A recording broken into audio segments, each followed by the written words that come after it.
Pickle, let's go to the hotline for the resumption of the segment. My mic was off. For Tuesdays. Yeah, it's Tuesdays? That's really bad. It's so bad. That's quite bad. We are joined by the Texas High School Football Hall of Famer himself, the voice of the Texas Longhorns, the voice of Texas High School football. He is the great Craig Way. Craig, happy football season, I guess. I started to say, happy almost, with great trepidation. We excitedly anticipate the kickoff of 2020 season, right? Something right. like that. Yeah, we're all just kind of, it's here, and we're excited about it, but we're all just kind of holding back, I think, a little bit. Where I think we're all kind of guarding our hearts a little bit. I guess, first and foremost, I'm interested in just your feeling as we head into 2020. It's been such a wild offseason. It's been such a strange offseason. And now we're kind of careening towards what feels like the strangest season in modern Texas high school football history. You're a guy who knows Texas high school ball inside and out. I'm interested like where your head is at as we head forth into something relatively unprecedented. Well, let me ask you this, Pep. Mm-hmm. Did you ever play Little League baseball? Poorly, yes. Did you ever? Okay, all right, yeah. Did you ever have one of those games where you were looking forward to a game all week long, but you knew the thunderstorm was rolling in, and you went out there to the field, and you went to the warm-ups, and you could see those big black clouds off in the distance. Like, come on, let's just get the game started. Let's get going, and maybe it won't show up. That's kind of the feeling I have about this. I'm really hoping. We all know what we've all been through and what the game has been through, and what coaches and student athletes and everybody, what all of us have been through.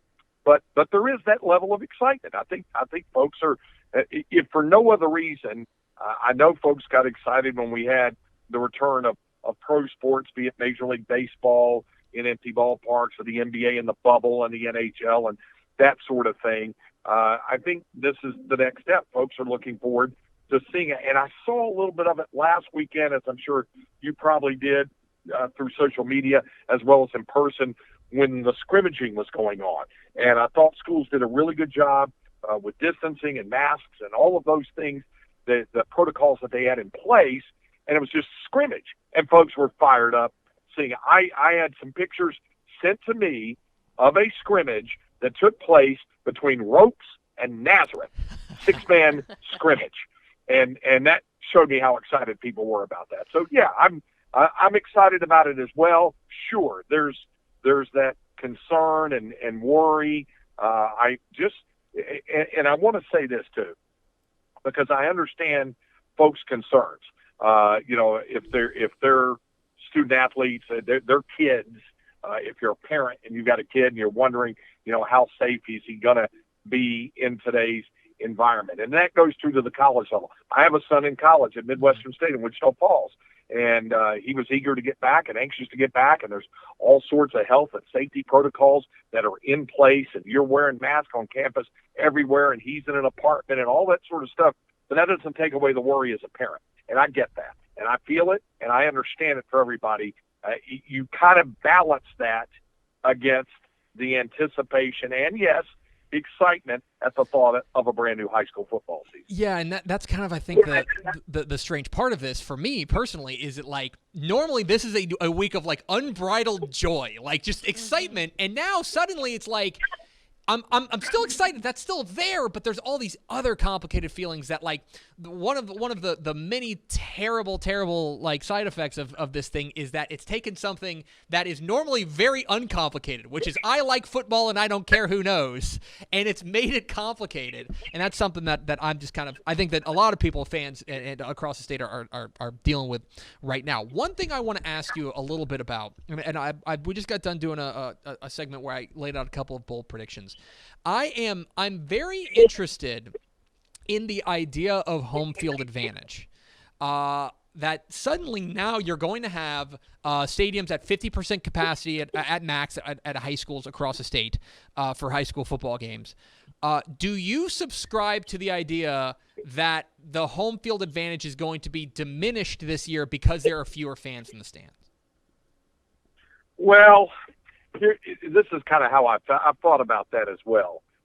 high school football is different from other sports. It's certainly different than going into a college stadium. If you were to walk into Kyle Field and see what that home field advantage was like with 102,000 or whatever, and how that could be diminished down to 25%.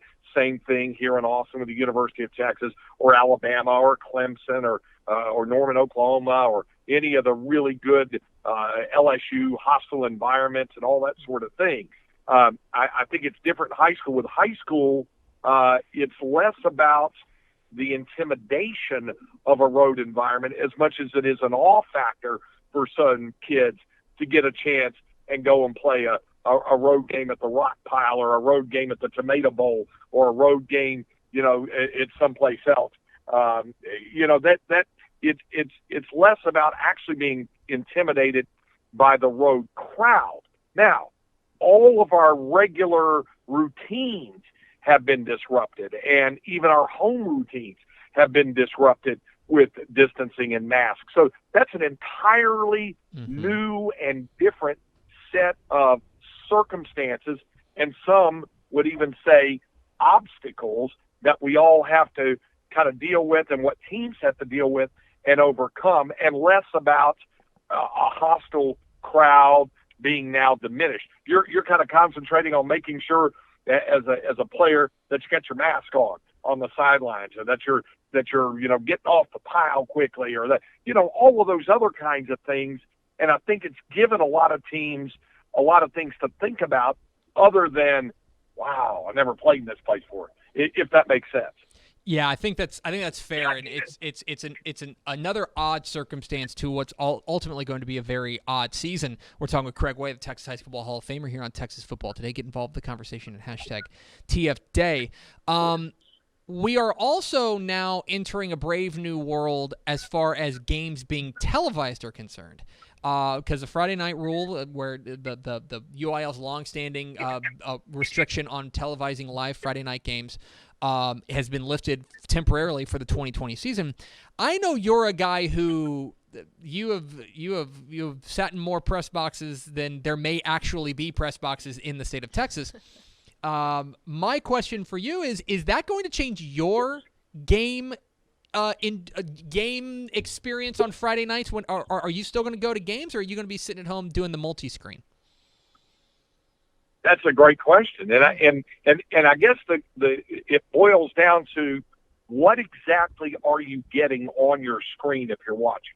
In the first place, when you asked me about this back some time ago, I said, and I think you wrote something similar about it as well.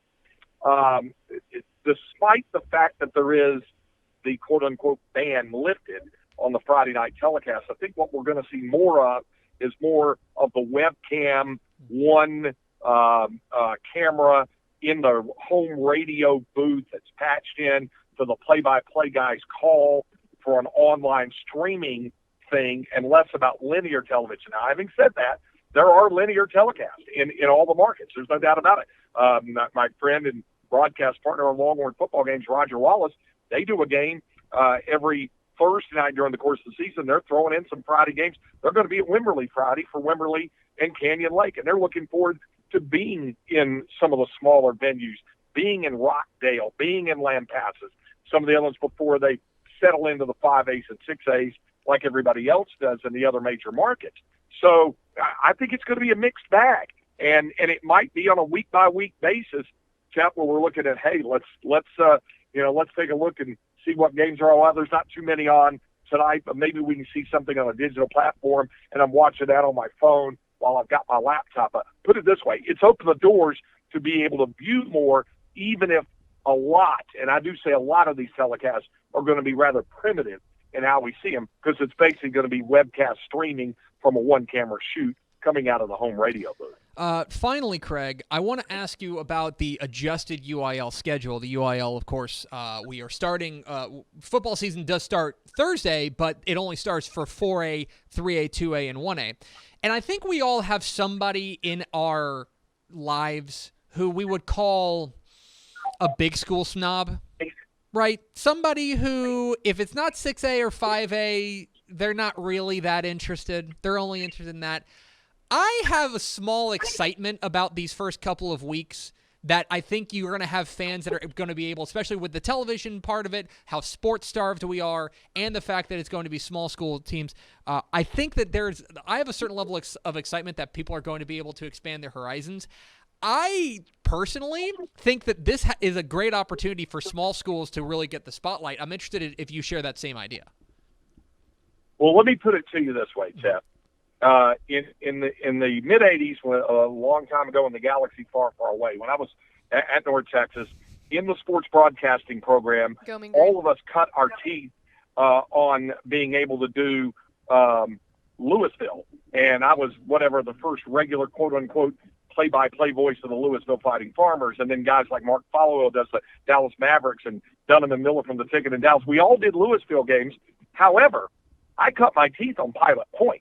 That's where I learned play-by-play, was doing Pilot Point prior to that, and have always loved calling small school football and basketball games. You are, after all, addressing a former play-by-play voice of the Crum Bobcats and the Ponder Lions here. Hey now. So, yes, I've always loved the small school, small classification games, and I am looking forward to this week kicking it all off. He's Craig Way. He's a Texas High School Football Hall of Famer. Follow him on Twitter at CraigWay1. Hear him on the Horn in Austin every day on Light the Tower. And, of course, you can see him on the season premiere Friday night. Stay up late with us for High School Scoreboard Live. We're back, Craig. Craig, I am genuinely looking forward to seeing you and also staying like 10 feet away from you. No offense. Let's dance. Have a good one, bud. You too. Take care. There he goes. Craig Way, the Texas High School Football Hall of Famer. Joins us every Tuesday here on Texas Football Today. Take your Palm Pilot, make a recurring schedule thing, a recurring appointment, 12:15 p.m. Be here to listen to Craig Way joining us here on TFT.